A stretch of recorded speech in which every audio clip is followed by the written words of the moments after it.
Encore une économie avec 4 belles baguettes pour 2,06 $. Dans mon bol, j'ai commencé par mettre 500 g de farine à pain. Si tu regardes dans mes autres recettes, je te montre comment la fabriquer ta farine à pain. J'ajoute 15 g de bonifiant à pain. Je l'ai déjà montré, mais c'est ça, du bonifiant à pain. Ça se trouve à la même place que la levure à l'épicerie.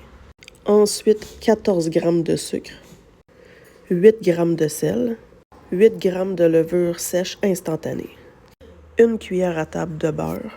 Pour finir, 342 g d'eau entre 32 et 35 degrés Celsius. On augmente la vitesse du batteur et on va pétrir environ 5 minutes. Vous pourriez aussi décider de pétrir la pâte à la main. Regarde comment que la pâte est belle. Le bol est presque déjà propre. Couvre-le d'une pellicule plastique. Laisse la pâte lever 1 heure dans un four lumière allumée ou dans une boîte avec un coussin chauffant. En résultat, on a une super belle levée. Regarde ça. Farine ta surface de travail avant de sortir ta boule de pain du bol. Ensuite, tu vas peser ta pâte pour la diviser en 4. Maintenant, tu vas rouler des cylindres un peu plus courts que la longueur de ta plaque de cuisson. C'est pas très compliqué, tu fais la même chose avec toutes les baguettes. Sers-toi du papier parchemin replié pour pas que les baguettes se touchent.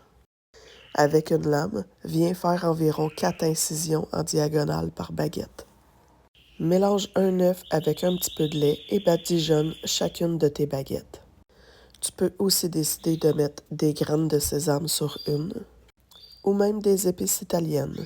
Ça aurait pu être du fromage aussi ou de l'ail déshydraté. C'est à ton goût, tu peux improviser. De la même façon, laisse la pâte lever 30-35 minutes. Préchauffe ton four à 375. Regarde le résultat de la levée. La pâte a bien profité. Mets tes baguettes au four en diminuant la température à 350. Fais cuire 20 à 22 minutes, puis abroille 1 à 2 minutes. Il faut que tu essayes. C'est délicieux et tu veux avoir cette odeur dans ta maison.